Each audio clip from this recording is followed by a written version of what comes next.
Our next speaker is Dr. Timothy Broderick, who I've known for many years.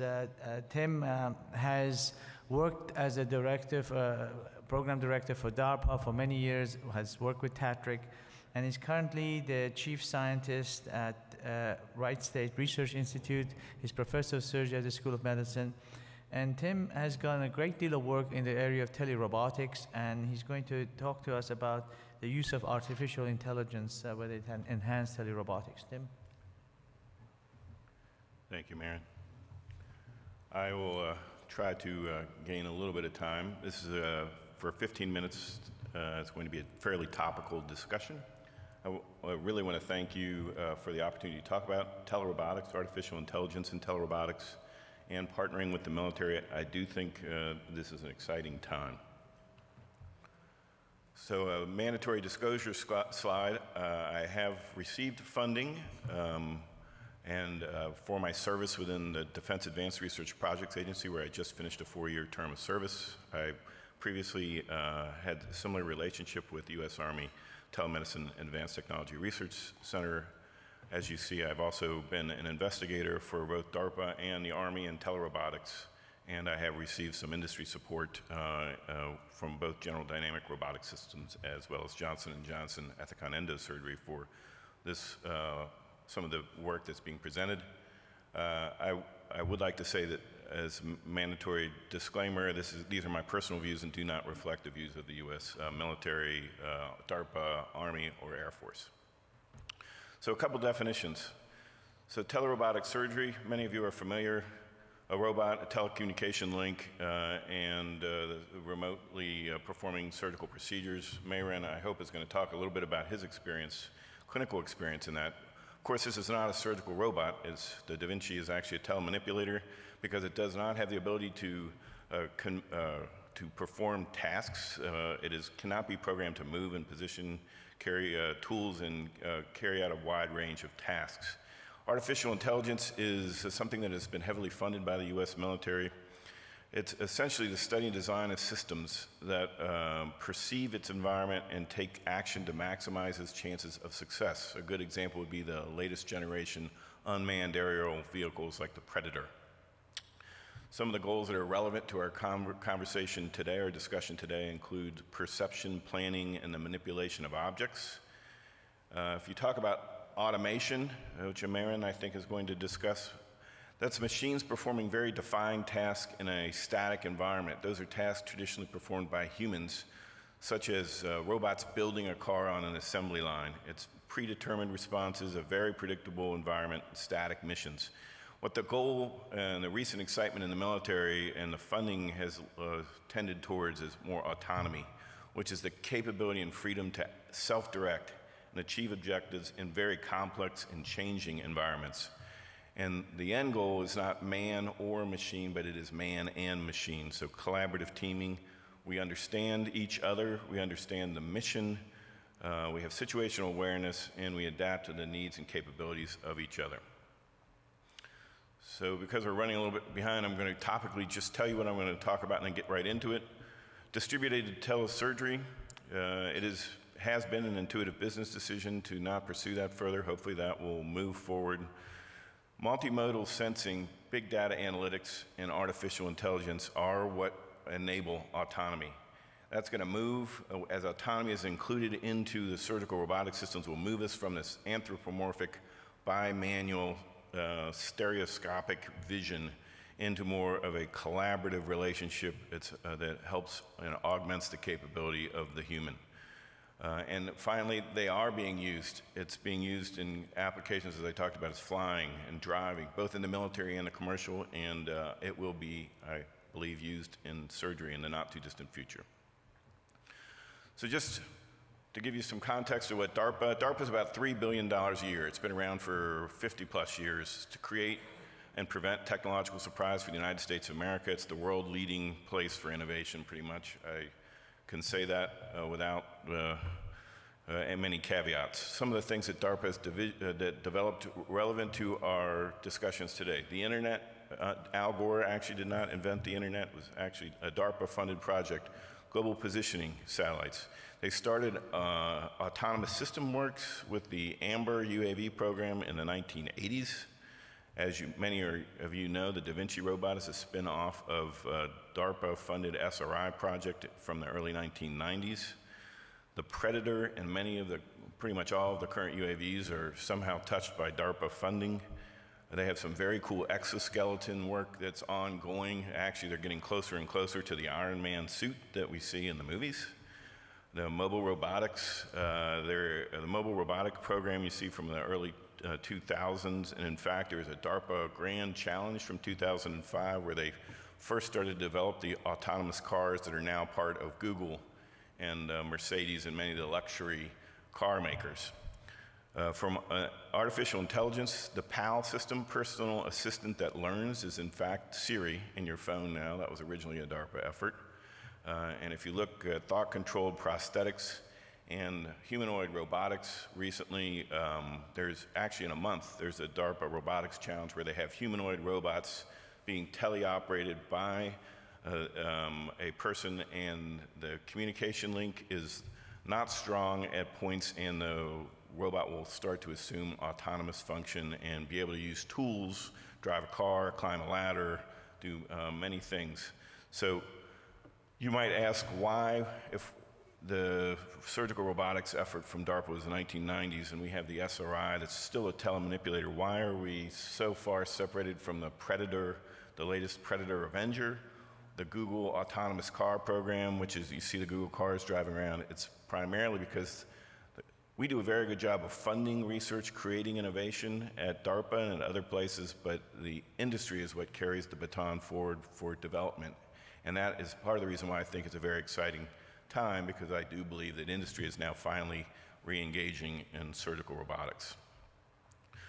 We did perform some daVinci Classic Telesurgery, so that's Mike Marone. I just was talking to Mike, I don't see him in here, but in 2005, an Army-funded project where we had a surgeon on a console in Denver, a resident on a console in Sunnyvale with the robot and a pig. They did a nephrectomy, essentially over the public internet, 900 millisecond latency at times.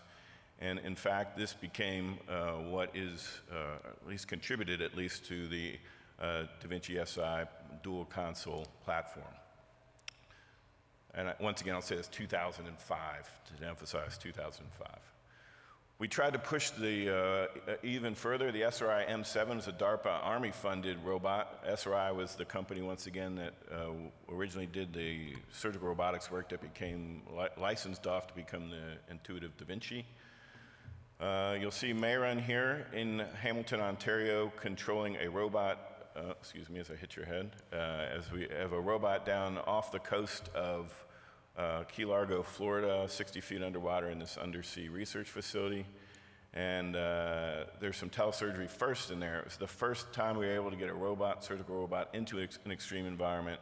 One of the links on that, communication links, was wireless, microwave, and we did evaluate the changes in communication, such as latency or lag time. We bumped that up to about 2 seconds so we could determine whether or not a surgeon could effectively operate from the Earth, for example, to a lunar base where there might be an injured astronaut. And Mayron can attest, as a very skilled laparoscopic surgeon, that that is hard.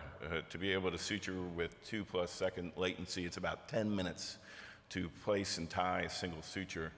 There are some solutions to that. At greater than a second latency, you can slow one-handed movement, scaled movement, automation, which I hope Mayron's going to talk about, some automation related to this, and then you can modify the procedure and the system.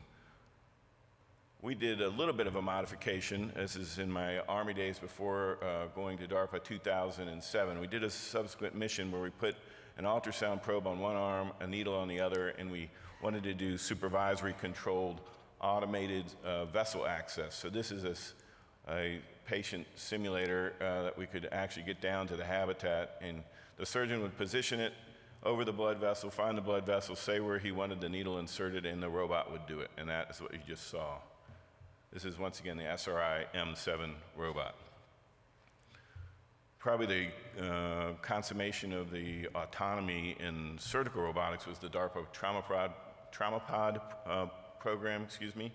This was a surgeon remotely controlling a suite of operating room robots. The circulating nurse, the scrub nurse, the tableside assistant were all robots that were working together collaboratively. So you could, with gesture recognition or natural language processing, you could ask, for example, for a sponge. The system would go, the circulating nurse would go get a sponge, sterilely depackage it, present it to you, and then you could pick it up. You'll see, in order to do this, you have to have a very good model. That virtual image that you'll see is the emulator that comes up. You have a very good model of the operating room, the robotic systems, the kinematics of the robot. The challenge in simulation, as well as realistic simulation, as well as robotic surgery and autonomy, is the modeling of the patient, I might add. That's the challenging part. But you'll see here, there's the scrub nurse storing a supply. You're going to get ready to see a tool change, which back in these days, it was very painful to change a DaVinci tool. So you would ask for scissors. The system would stop. It would, the tableside assistant would go obtain a scissors.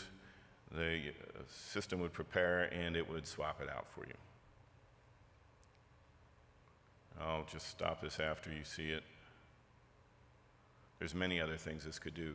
Once again, this is 2007, so you ask why we haven't really progressed in 8 years.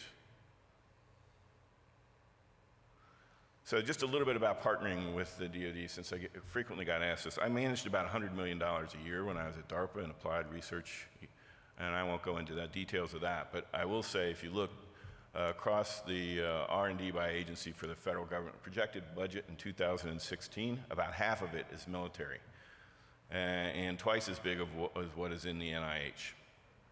The DoD traditionally funds robotics at a much higher level than the NIH and NSF and NASA for that matter. I'm co-located in my current position with across the street, actually from, and have a good relationship with the Air Force Research Laboratory at Wright-Patterson Air Force Base. To give you an order of magnitude, their annual research budget is about $4.5 billion a year.